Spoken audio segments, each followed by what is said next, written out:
Moçambique lida com os chamados Esquadrões da Morte há quase 10 anos.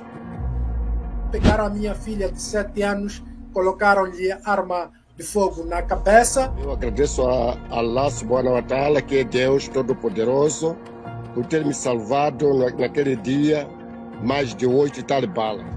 O governo moçambicano nega a existência de esquadrões da morte, mas são muitos os casos no país de ataques contra políticos, ativistas sociais, jornalistas e comentadores cujas opiniões são consideradas contrárias à do executivo.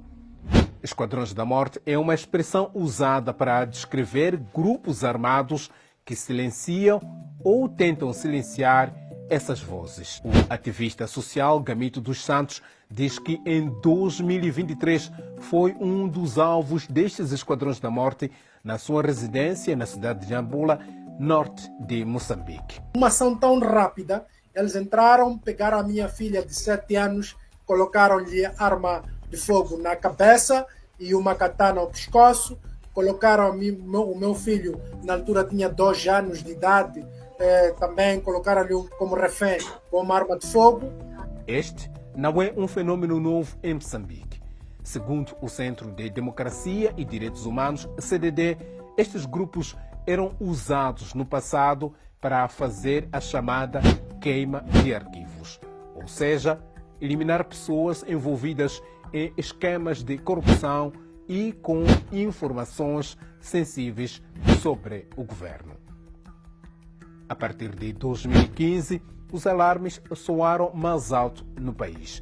Vozes tidas como incômodas ao partido no poder têm sido ameaçadas, espancadas e até assassinadas. A lista de alvos é longa.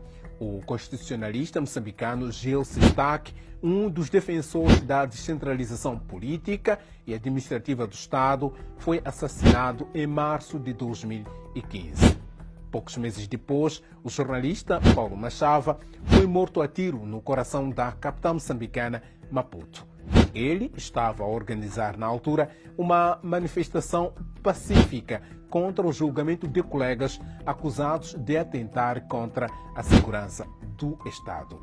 Em outubro de 2016, o ex-deputado da Renamo e membro do Conselho de Estado, Jeremias Pondeca, foi morto a tiro.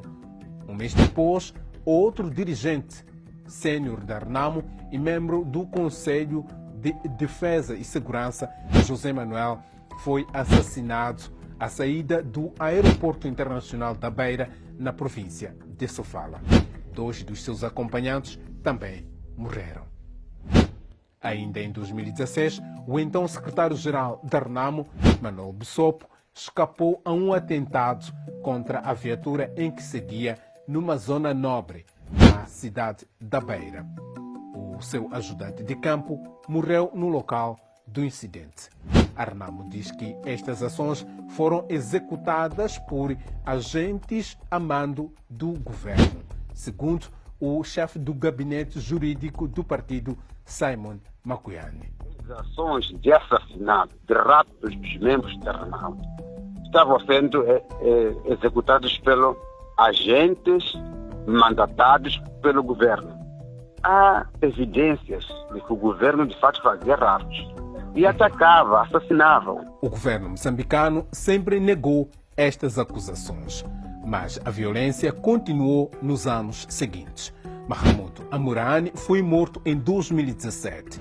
O ativista e observador eleitoral Anastácio Matavel foi morto em 2019 em plena campanha eleitoral. 6 agentes do GOI, ou seja, Grupo de Operações Especiais, foram condenados por envolvimento no caso.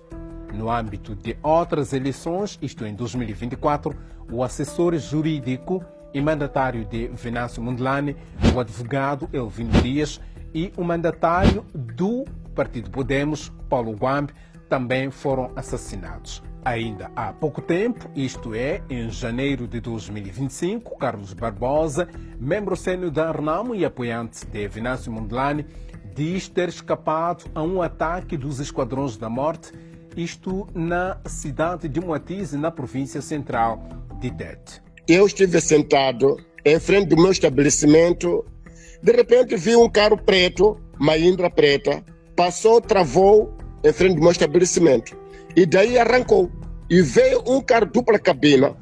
De repente choveria e estavam a arrear o vidro de trás. A tirar uma arma, começaram a disparar. Eu estive sentado, não me movi. Dispararam, até balas entraram embaixo do banco. De repente, o que me tirou daquele lugar? Fui me deitar. Pronto. E quando eles já perceberam que pensaram que eu estou morto. Então eles daí arrancaram. No dia 8 de março, 2 jovens apoiantes de Mondlane foram crivados de bala em Massinga, na província de Inhambane, sul do país.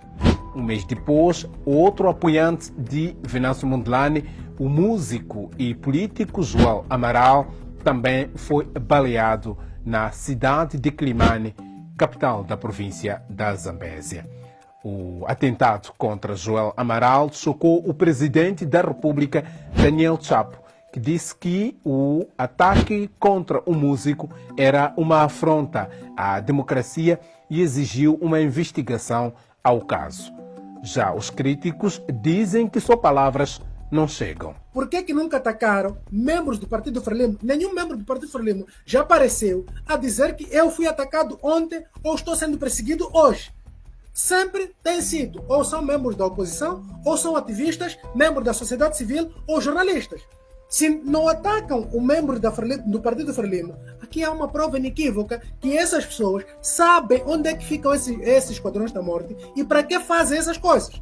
Não podemos construir uma narrativa segundo a qual existe uma ação ou uma agenda deliberada de perseguição de atores desta ou daquela entidade ou daquela filiação político-partidária. Como e quem deve travar os esquadrões da morte? Quem tem que acabar com o esquadrão da morte é o Estado moçambicano. Mas será fácil? Não existe força de vontade para que se acabe com esses esquadrões de moto à morte. Logo, automaticamente, os esquadrões continuam a fazer morte. E qualquer um que se opõe ao sistema ou um ativista também a nível nacional corre esse risco de poder ser vítima desse esquadrão da morte. Mas como lidar com esta questão em Moçambique? Os casos sucedem, o governo mostra-se preocupado, mas também parece relativizar a questão. O ministro do Interior, Paulo Chachine, negou a existência dos esquadrões da morte em Moçambique.